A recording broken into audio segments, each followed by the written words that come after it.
This is PWPH Studios, the home of pro wrestling podcasts in the Philippines.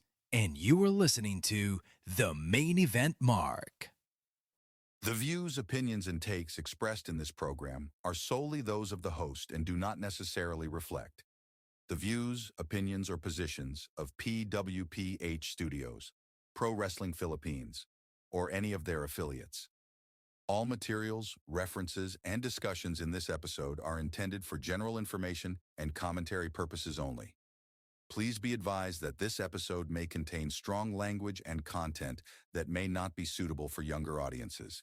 Listener discretion is strongly advised. Stay safe and stay wrestle, everyone. Welcome to the main event, Mark. Check! Check!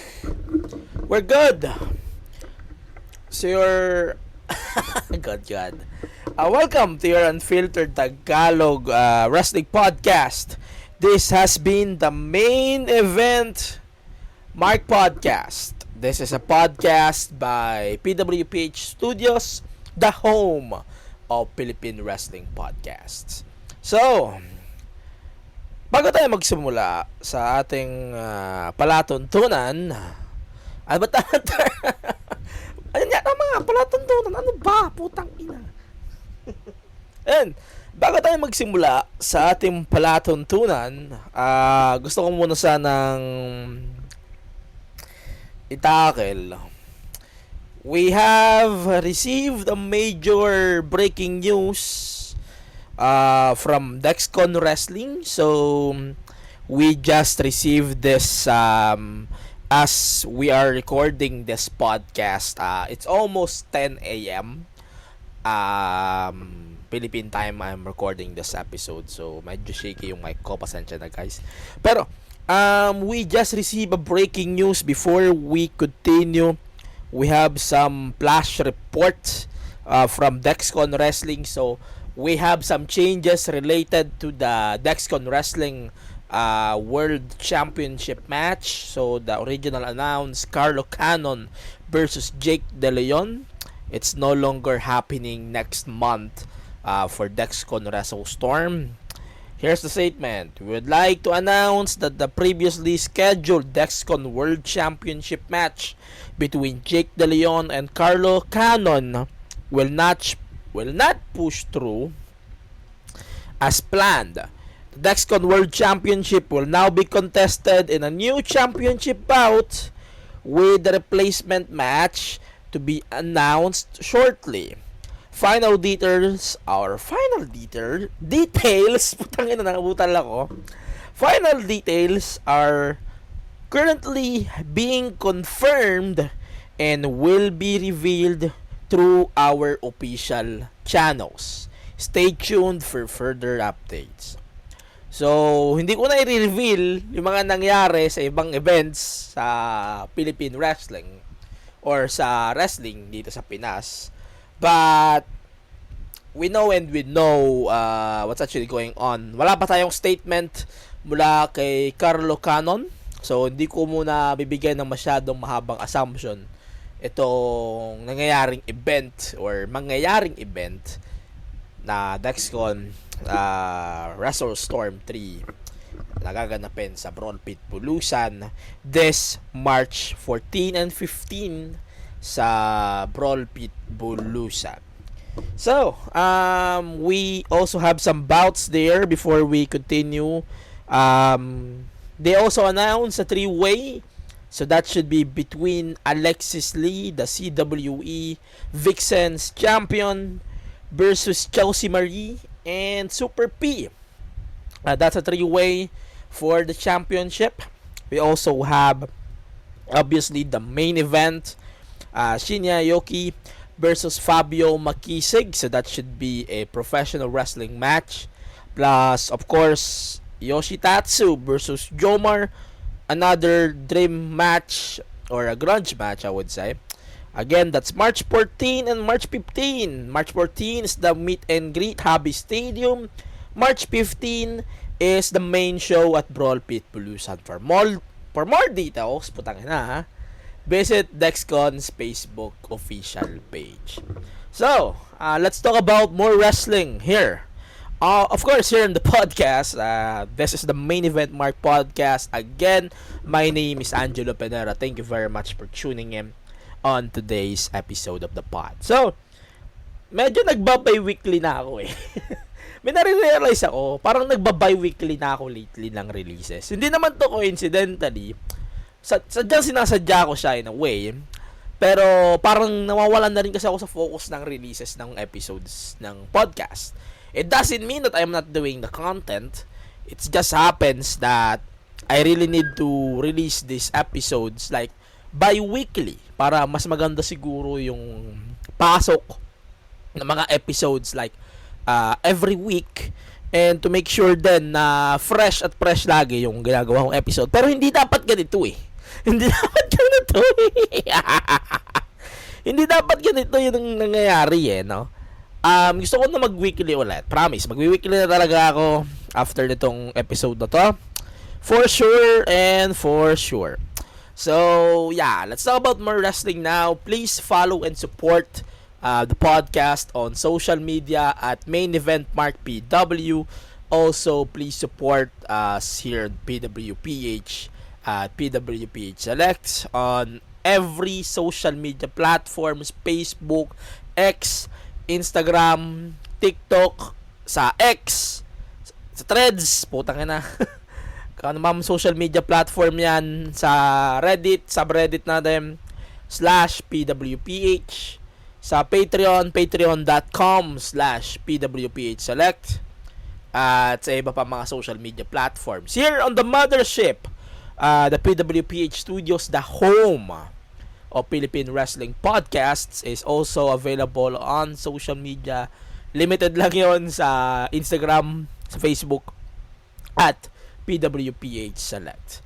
So, I'm not gonna talk about TNA this week. Pasensya na guys, kasi wala masyadong big news sa TNA this week. But I have one thing to say about TNA. So, Trey Miguel, just like what I mentioned, now the former TNA champion, he became an international champion, which is great in my opinion. And then he now has a new championship. He now has a brand new title that he just presented. It's a color green, which is pretty good in my opinion. But it makes sense nga naman with his gimmick, sure. Pero yeah, it is what it is. I don't really need any substantial bullshit from TNA here, for sure. But we will talk more of that as we go along with the wrestling here. Also, we have big news here. Big news. NXT just announced that we're going to have Vengeance Day. So that's scheduled on March 7, 2026, March 8 here in the Philippines.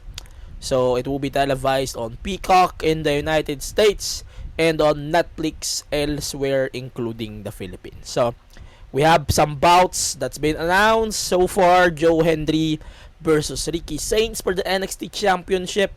We also have ano ba tawag dito? The NXT North American Women's title. So that's Easy Dame versus Tatum Paxley, plus the match between Nola Vice and Kelani Jordan. I think this will be the grudge match between the two, in an underground match, and there will be a bunch of matches that should be announced. And we will talk about NXT obviously this week on the pod.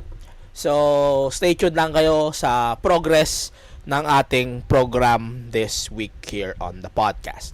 So I will start now by saying that I believe after of this long hiatus that I made on this podcast, I believe, and I'm still consistently believe, that AEW still has the most inconsistent weekly episodic program in wrestling today. Okay? Alam niyo bakit? Sobrang ginago nila yung booking ni MJF. MJF looks like a geek as we speak, and I hate how they are booking MJF right now. Bakit nga ba? As we speak, I kinda hate how he's being messed up by someone like Speedball, Mike Bailey, Kevin Knight. I hate it. Nawawala yung pagiging prestigious champion ng MJF. And I kinda hate it. And I could not blame AEW for booking these goons like that. Because wala naman silang mabubook na iba for this kind of presentation. And that's why I kinda hate it as well.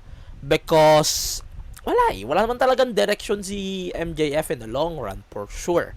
Unless they are gonna give something for MJF for All In London, but I'm not expecting too much. Pero hindi rin naman ako nag-expect unless Ospreay is gonna return very very soon. And very very soon, I mean All In London for sure. He's gonna win the Owen, then he's going to beat the living hell of MJF. Then we got a new champion. So that's basically the case, and we will talk more of that as we go along with this whole episode. So, let's start na nga muna with the AEW talk. So, marami tayong pag-uusapan WWE today. So, I hope you will bear with me. So, give me 1 second here. Ayun. So, as we speak, I am providing a real-time review of this fucking show. Okay. So, skip ko na yung mga hindi importante para sure tayo So, we will talk more of that sa PWPH Studios, sa experience, and let's continue na, no? So, mag-i-start ako sa... Wait lang, saan ba tayo mag-i-start? Dynamite na muna. Okay, start nga muna tayo sa Dynamite. Dynamite this week, just like what I mentioned, I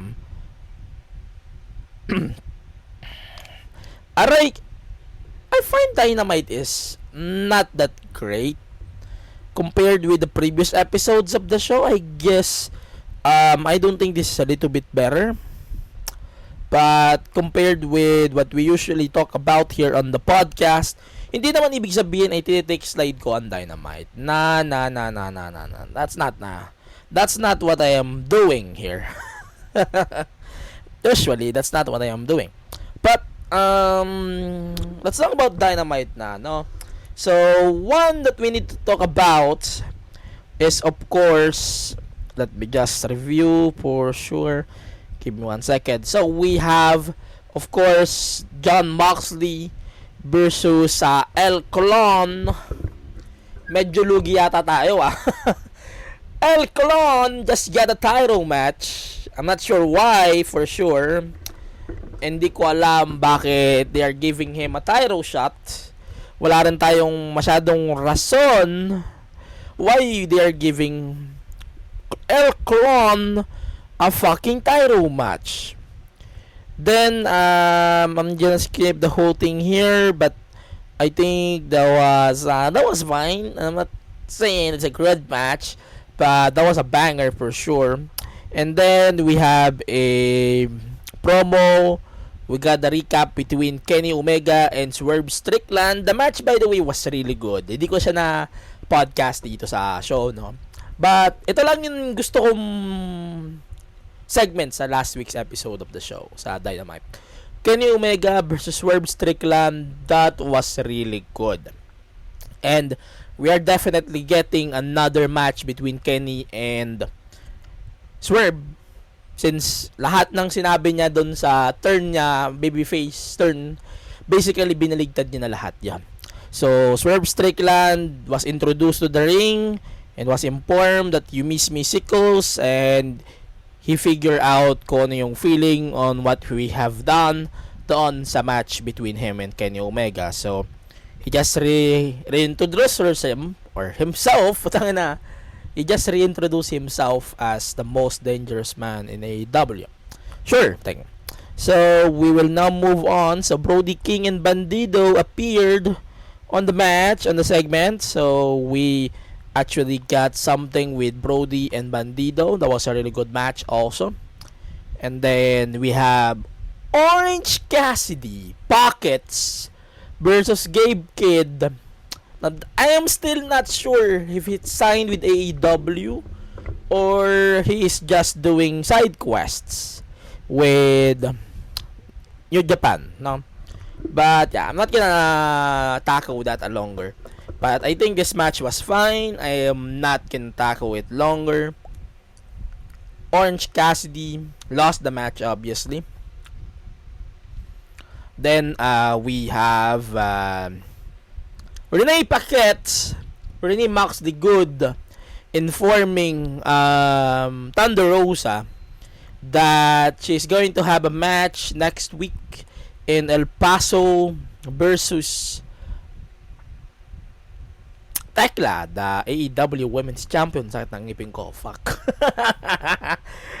Et lang. Ayun. So we have Tekla versus Thunder Rosa for the AEW Women's title, which is fine in my opinion.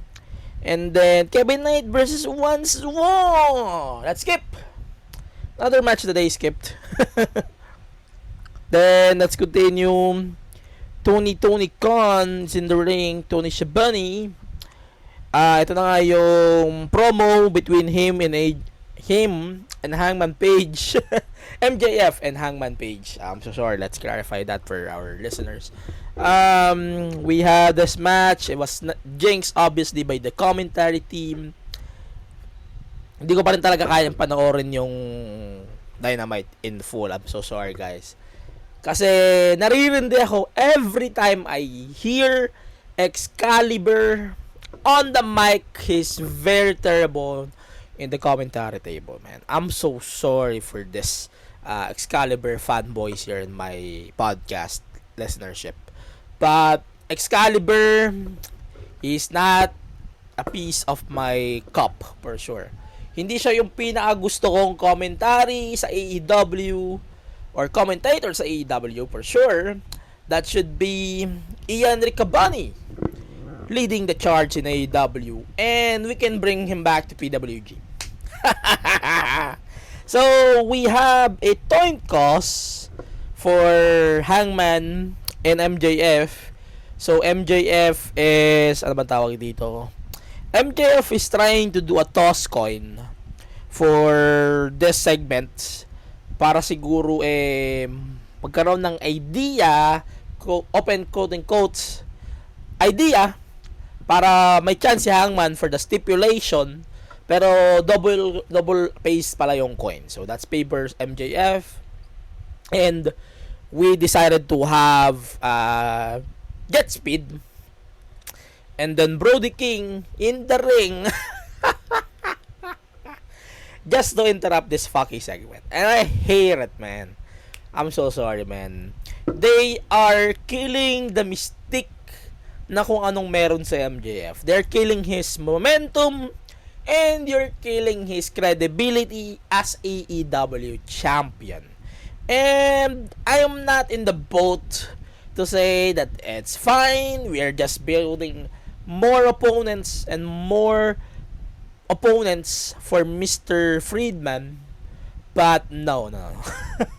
No, we are not creating new stars here.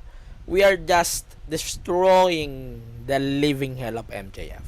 No, it's not my cup of tea for sure, but for some people this might be a cup of their teas, no?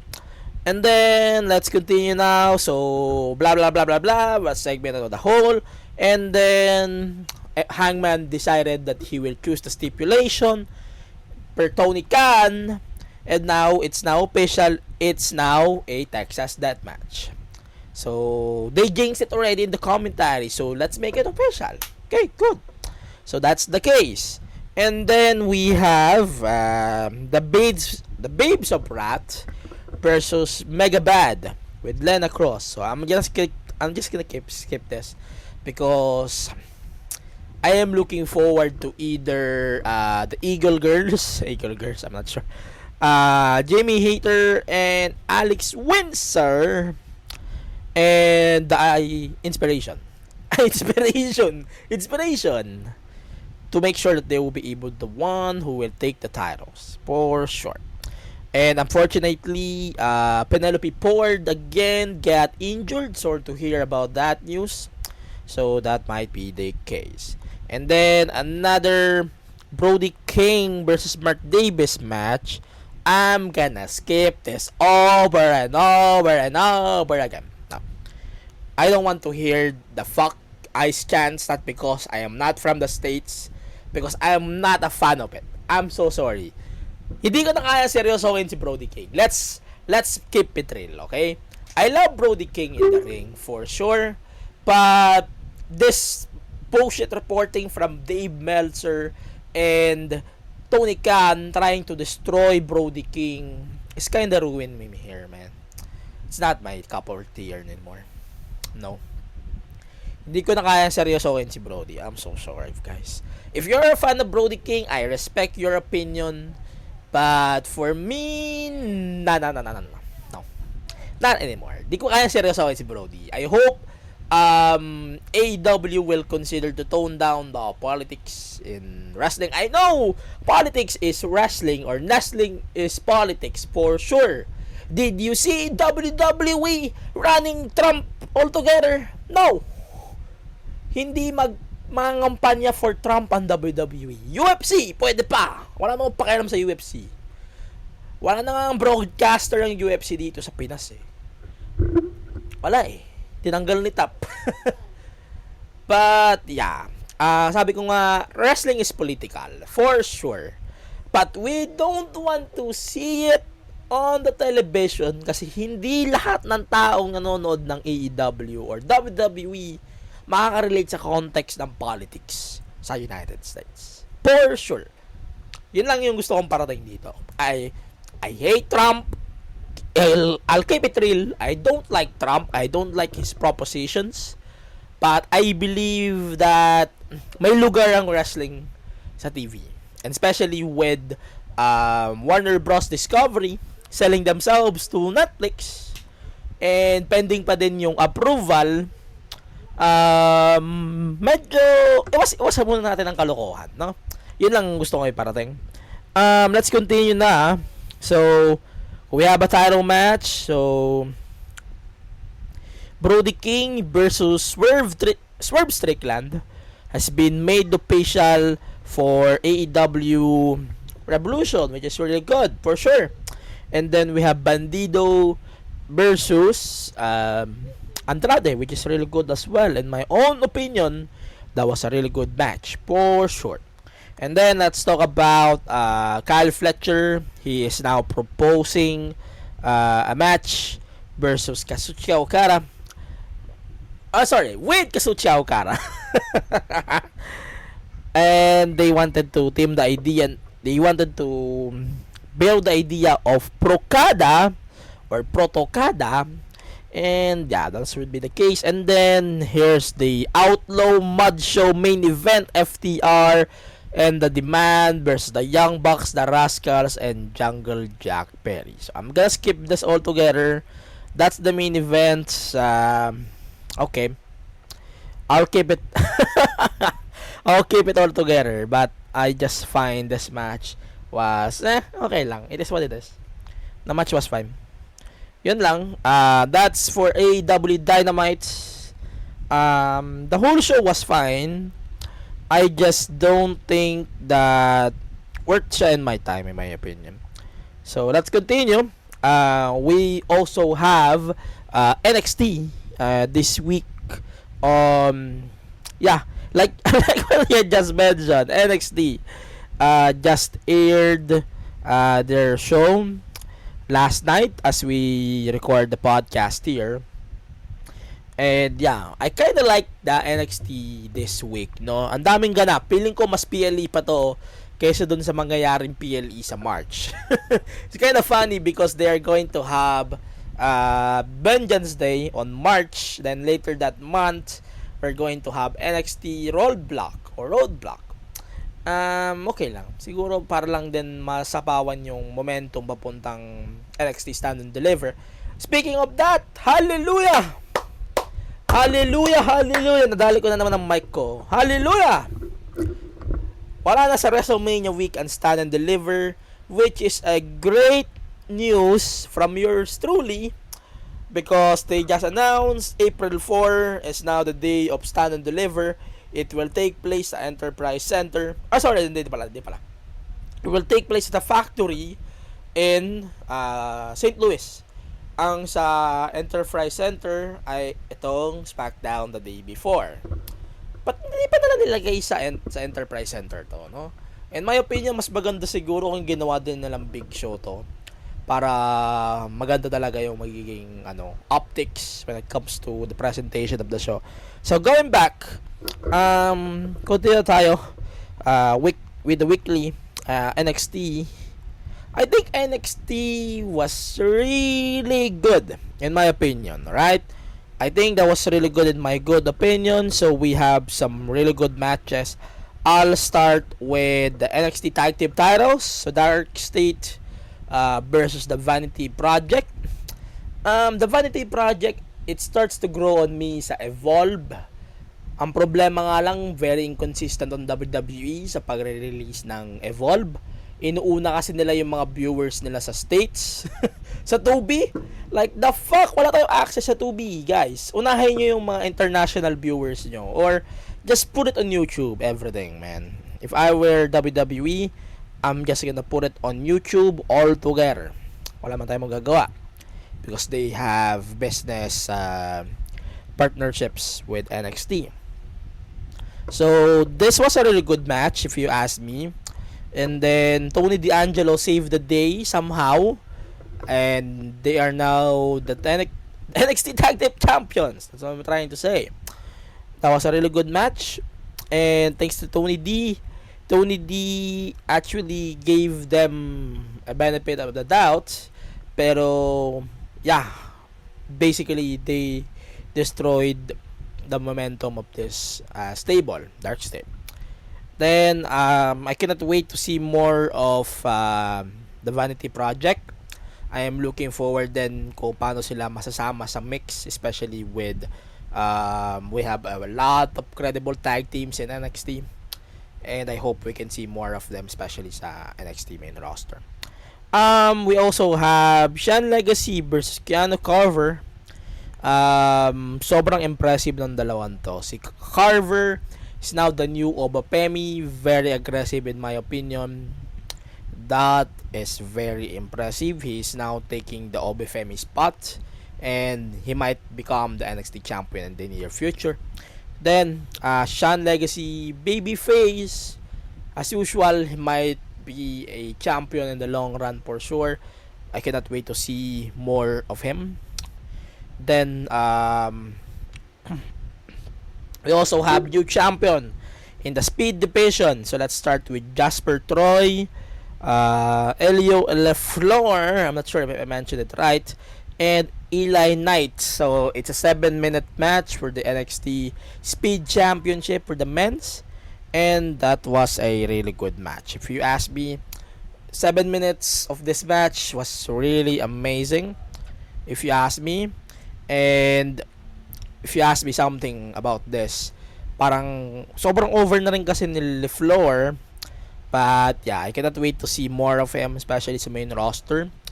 And abangan ko rin to, for sure. And then we have ano ba? Wait lang. Wait lang. Inaantay ko kasi yung paghanap natin ng problema dito. But we are actually looking something about the matter about the next match. So we have the NXT Chronicle video, Joe Hendry basically propagating his shit on NXT and TNA.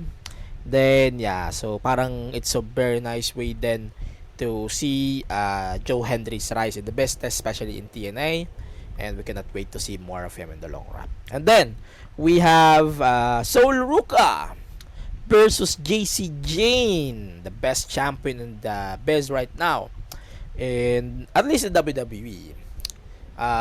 Jade is then Stephanie is Then naman, I like Stephanie Vacker, but in my opinion, kung sino yung pinaka workhorse sa kanilang tatlo, that's definitely JC Jane. And I don't like Liv winning the title either.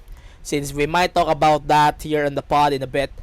Minention ko na to sa previous episode ko that she's gonna choose Stephanie. Medyo spoiler na nga to But yeah, it is what it is. Then we have the title match between ano ba tawag dito? Medyo napalayo ako doon. And then we have the announcement, just like what I mentioned at the start of the pod. So that's Kelani Jordan versus Lola Bice for nothing in an underground match at NXT Vengeance Day. So we have Sol Ruka versus JC Jane in a no DQ match for the NXT Women's Championship. And bang! We got the turn that we're looking for months. So Saraya speared Sol Ruka with I got it. She speared Sol Ruka and then hits her with a F5. And then the bell rings and then the rolling encore was hit. Then that's it. 1, 2, 3. And then medyo angle lang naman ito. Let's face it, angle lang naman ito para mag-execute lang yung heel turn ni Saraya. And then we call this since last year. We're calling this since last year. And inantay na lang natin kung saan. And we got it on this specific episode of NXT. And that was amazing as fuck. So we cannot wait to see more of that. And parang nare-realize din natin that since Saraya is gonna challenge as well for the NXT Women's Championship, baka lumabas din si Sol Ruka to basically counter her on that attack. And then Tatum Paxley made a promo on this week's NXT. That was an amazing promo. And then we have Issue Dame ruining that one. And then Blake Monroe is making her promo. Making her entrance. Pero di natin nakikita yung mukha niya as in. Because they are, ano ba tawag dito? They are endorsing also the 2K26. So we only got the part lalabas na siya lalabas na siya dun sa salamin. That's the only one that we got there. And then so basically the match that we got between her and Thea Hale and Blake Monroe, I'm so sorry, but yeah, they're just progressing another feud here. So that's Thea Hale versus Blake, basically 2-0 for Thea Hale. And then now progressing also the feud with Jada Parker. So that's for sure that will be the case. And then we have now next thing, again I'm gonna skip the another Joe Hendry promo segment. And we also have Kyle Dixon versus Uriah Connors. That was a really good match as well in my opinion. I really love the match. Fast-paced match, but it feels very fast for sure. And then we have the final match, which is the main event. Ano ba? The final main event here, which is Miles Bourne versus ano ba tawag dito? Miles Bourne versus Ethan Page for the NXT tag team titles or North American title. I'm so sorry. Nagbobotch na ako dito. It reminds me of Botcha Ranalo. So, well, we have that match, Ethan Page versus Miles Reed or Miles Bourne. Palagi na ako nagbobo. Miles Bourne. That's what I'm trying to say, guys. The match was fine. I really like Miles Bourne in my opinion. That was a really good match. I hope we can see him more. Medyo predictable na rin, no? Kasi they are jinxing Ethan Page's momentum. I hope we can see more than of Ethan sa main roster in the near future. And ang ganda rin kasi ng build nila, to be fair, kay Miles. And I hope we can see more of this for sure. And I know na pareha sila ni Lakey Saints papunta na sa main roster. So, I am really looking forward to see both sa main roster for both of them. So, for sure, medyo magiging interesting na to in the long run. No? So, NXT was amazing in my opinion. And ang dami newsworthy. So, basically, they are making a mark for this upcoming event. So, meron ako isang quotable shit sa Raw before we continue. So, we have the AJ Styles retirement.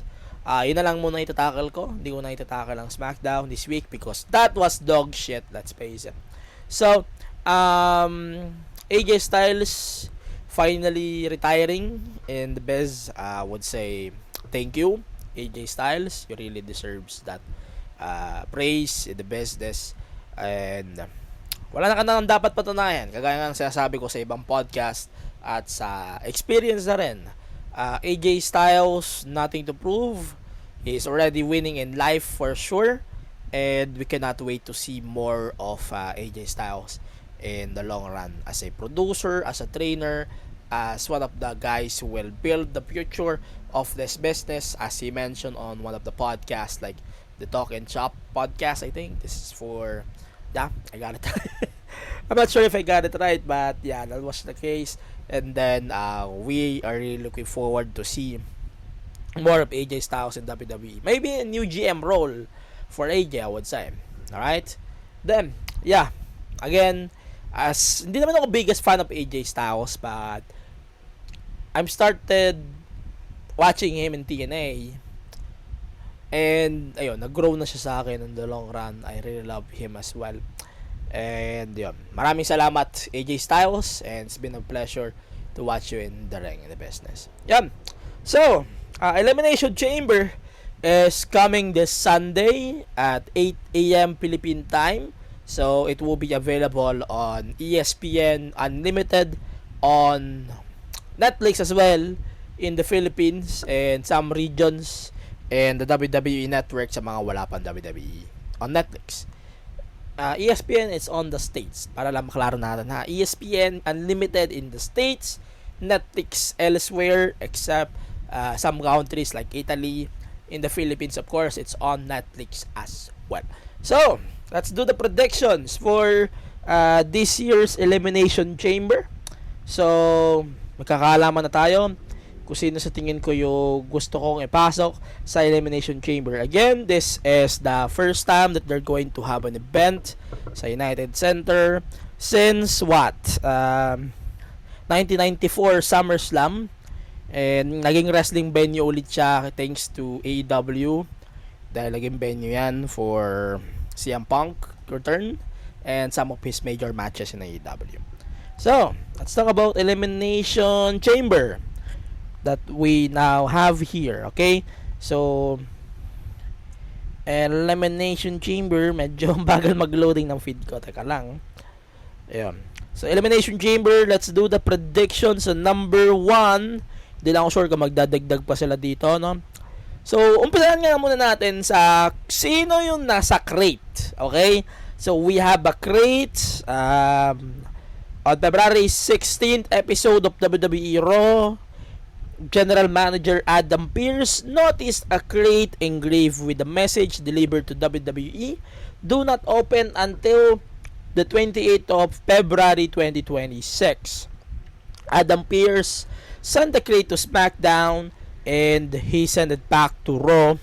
And then Pearce then ordered the crate to be sent to the Elimination Chamber, where both Pearce and Aldis will open the crate. So, I doubt na magiging return ito for someone. Pero yung mga ganito kasi madalas na papatibong ito for a return. Let's face it, no? Most of the time, ito ay nagsiset up sa isang return.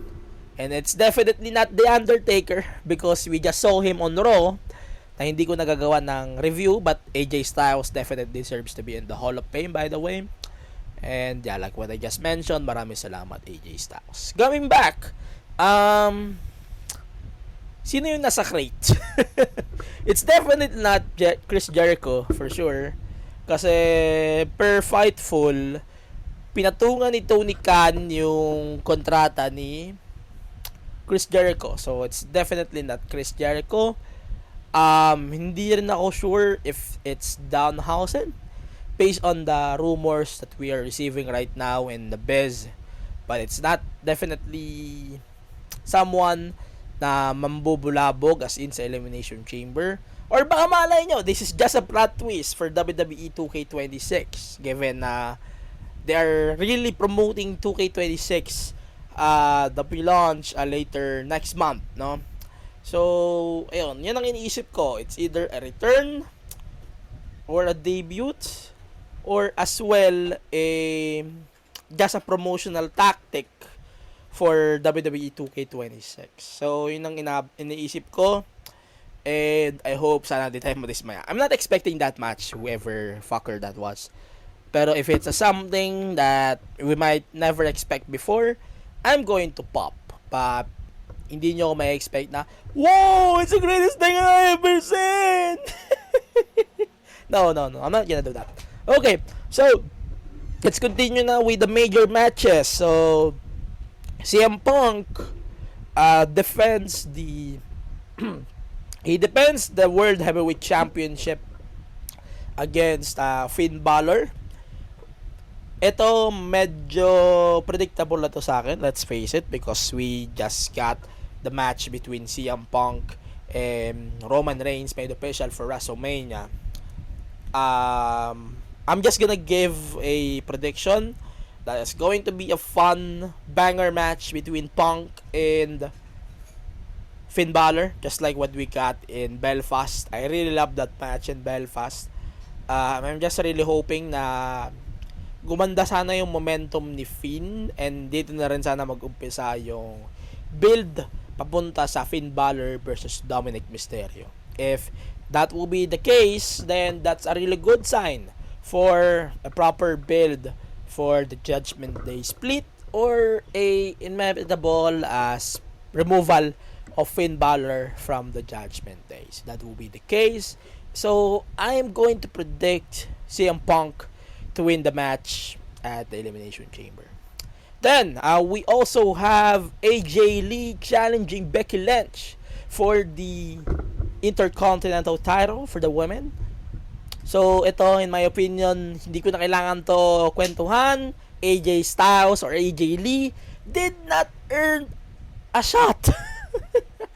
She did not earn her way to challenge for the title. I get that they're feuding for months since WrestlePalooza.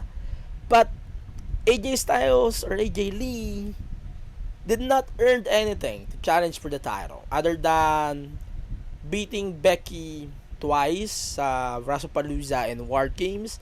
It's not enough though, in my opinion, because she never wrestled every week. I totally get it that she's a part-timer na. Pero wala hindi ko ramdam that she's actually challenging for a belt. Suddenly we are getting this bullshit. No. It's not on my watch. I'm not gonna watch for this shit. But yeah, I'm gonna predict Becky Lynch is going to win this title. And I hope sa WrestleMania na lang yung title change. Yan. Then, we have the Elimination Chamber. Elimination Chamber match. This is a title match for the WWE Women's Championship. So, it's for Jade's title. Since we already have Stephanie Vacker choosing or being chosen by Becky Lynch for Becky Lynch, Liv Morgan. I'm so sorry. So, since she already got the title shot, so that would be the case. Okay? So, give me 1 second. Okay. So, we now have the title shot between Tiffany Stratton, Rhea Ripley, Alexa Bliss, Asuka, Kiana James, and Raquel Rodriguez. So,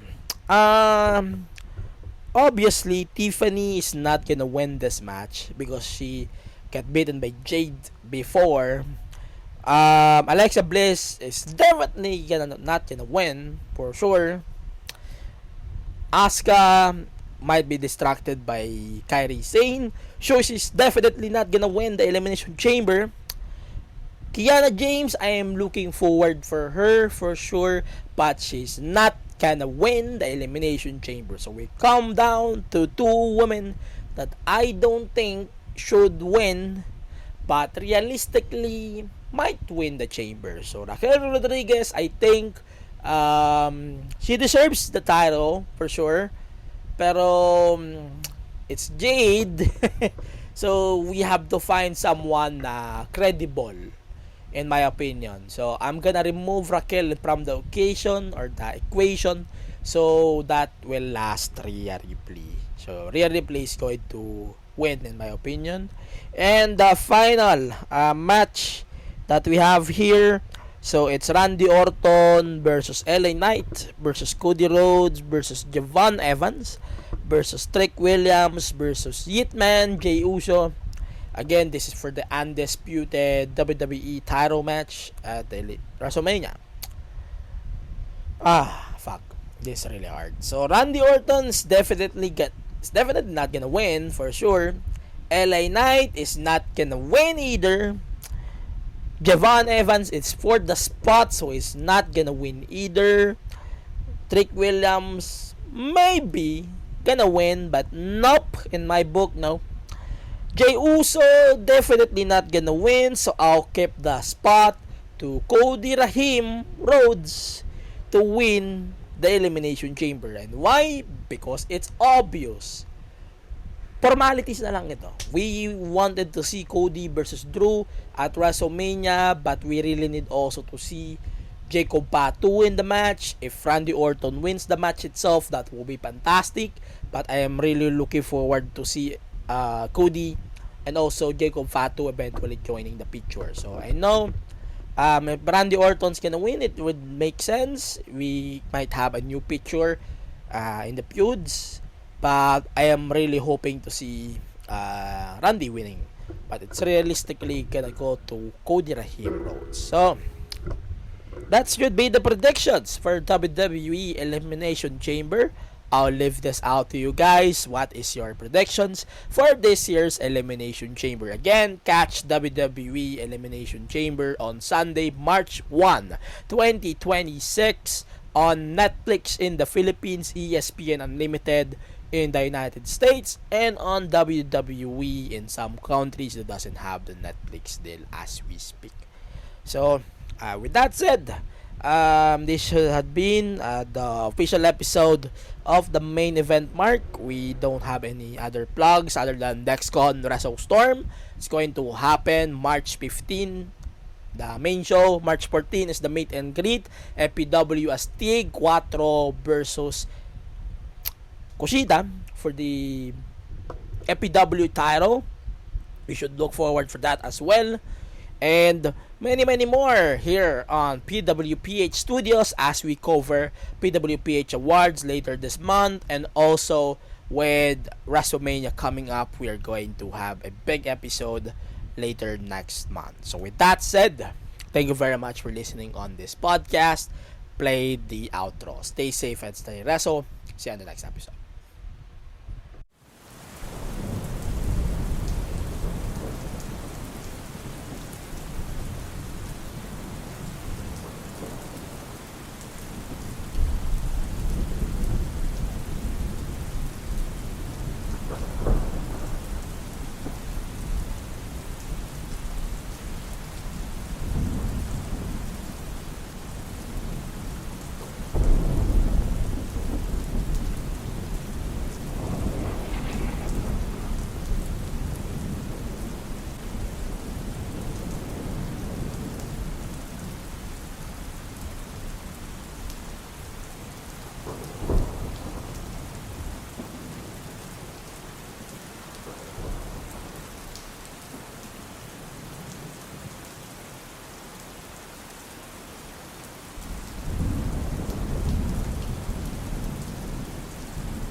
And that's a wrap. You've been listening to the main event mark powered by PWPH Studios. a Pro Wrestling Philippines collective production. Catch every episode anytime on Spotify, Apple Podcasts, and YouTube. Stay connected and join the conversation on Facebook, Instagram, X, formerly Twitter, and Threads. Just search at Main Event Mark PW. Want to show your support? Visit patreon.com/Main Event Mark PW and be part of the movement. Don't forget to check out our mothership, Pro Wrestling Philippines, across Facebook, Instagram, X, Threads, Reddit, and on Patreon at PWPH Select. This is PWPH Studios, a proud member of the Pro Wrestling Philippines Collective. Follow the network on social media at PWPH Studios. On behalf of Angelo Panera, thanks for tuning in. Stay safe and stay wrestle, everyone.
Thank you for tuning into this episode of the Main Event Mark powered by PWPH Studios.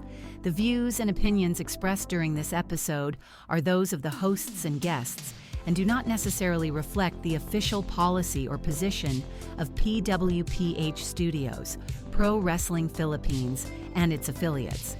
This content is intended for informational and commentary purposes only. If you found this podcast helpful, be sure to subscribe, rate, and review on Spotify and Apple Podcasts. Stay tuned for more episodes, and as always, we appreciate your support. The Main Event Mark is brought to you by PWPH Studios, a Pro Wrestling Philippines collective production. All rights reserved.